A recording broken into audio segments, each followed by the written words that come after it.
Alright guys, I'm making a quick update video on the Asus Zenwatch that I recently purchased. I waited a few days to take a look at the watch and make sure, make sure I liked it. I was never a smartwatch guy. I've never owned a smartwatch. I never saw a need for it. And I'm going to reiterate that. Even more so now because I'm going to return the watch. Really, being a tech-savvy guy, I've owned a lot of tech, and at this point, I think Android Wear is, at least for the Asus Zenwatch, is really disappointing. One of the other things that really disappointed me was the looks of it. The looks is very nice, and I was having high hopes for this watch because it looks very nice. It's a clean looking watch, but okay, let's get into it a little bit. So the functionality of it, especially me being a tech savvy guy, it took me a while just to figure out how to use this watch. So right now it's showing that it's disconnected from my phone. Let me try to focus in a little bit better. Okay. So right now it's showing that it's disconnected from my phone. There are a few settings that are coming fairly blurry, but I'll just go through them. It shows show my steps, show my heart rate, agenda, set timer, start stopwatch, set alarm, show alarm, play music, and then the start menu. Once you go into the start menu, let me see if I could adjust this anymore so we can really see what we're doing here. Once you go into the start menu, you have these apps that are here, but I've noticed none of the apps that you really use, like this app is something that I downloaded. It's about sending text messages from your smartwatch. It's really clunky, it's really complicated to use. I don't recommend it. The name of the app is 1C SMS Sender. You have Amazon. I downloaded a audio recorder, which that is the one thing that it could actually record audio on the smartwatch physically. You have a camera button, so it acts as like a remote camera for whatever smartphone you're pairing it to. That was the only thing I kind of liked about the smartwatch, that I was able to remotely use my camera, but at the same time, you need to have your camera set at a certain angle, for the picture to actually come through.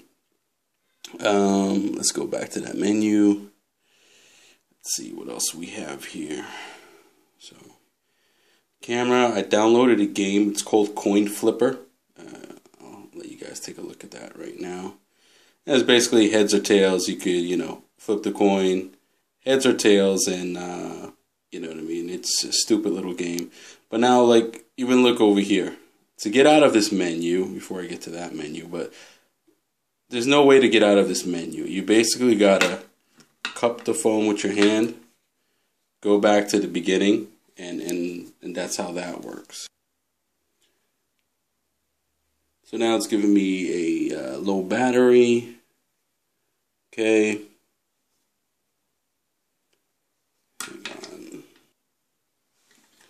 Give me a low battery alert, and just, overall, I haven't found a smartwatch to be useful at all. There's nothing about the smartwatch that was helpful to me. The only time I ever found it useful was when I was driving, and someone sent me a text message or a notification, you know what I mean, and I was able to look who was sending it real quick. The bad part about this smartwatch is, you can't read full email. You can't read full text. You can reply through Google, but we all know how Google works. So it was, it has these cards that you could see, brief, quick messages on it. But for the most part, it was just really clunky, hard to use. I downloaded this. This is like a launcher, I guess something similar to like a Nova launcher type of thing, where I could actually see all my applications here. I have some wellness applications. There's some generic wellness apps, fitness apps. The heart rate monitor works well. They try to make it seem like you have to press your fingers on both sides of the smartwatch for it to work, but really all it is doing, you're putting pressure on the back of the watch to have the actual heart rate sensor on your skin. So it's really not doing much. The compass, it was kind of glitchy. It was like, oh, it looks cool. Here's a compass.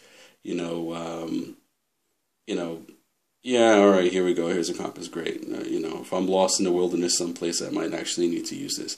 And battery life on it wasn't great at all. Like, granted, the first day or two I was using it, it was heavy usage.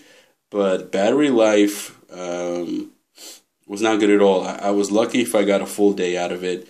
And also what I noticed, I don't know if you guys could see it from here because my camera is pretty grainy, but there's some scratches on the screen already. I've only had this for about a day, and you could kind of see it, reflecting in the light over there.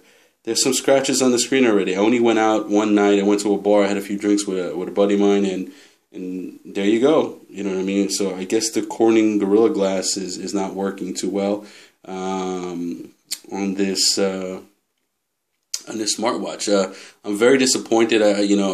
Coming from someone who's fairly tech savvy, I thought that this would be a great buy. $200. It was fairly cheap, but I'm returning it because I just don't think it's worth the money. I could really be spending $200 on, maybe an updated tablet or something like that, compared to something like this. The usefulness of it is just not there. You know what I mean?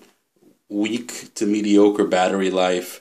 Screen is scratched up from one day of use. You know what I mean? And the applications are really hard to get to. They're really hard to use. You have to press your finger on it a few times for it to actually work. Like this text messaging app, you could send text messages, but you can't receive text messages. You could only send text messages to people that are in your contacts. The watch faces, they're cool. There's a few different watch faces. This is the generic watch face that most people wind up using, and I was using for quite some time. It makes the watch look like a nice, sophisticated watch. I winded up, instead of using the watch on all the time, I actually winded up disabling that because to save on battery life. So the watch face would be off when it's on my wrist. When you would flick your wrist this way, it's supposed to turn on. And like I said, look at right now, it's working when it wants. Right now it doesn't want to work, but the gesture or the motion of moving the watch from up to down to emulate, someone looking at their watch, it's not working out. Maybe it's because I got 2% battery, or maybe it's just because it's not a good watch. Let's get into my phone for a second so I can get into. There are some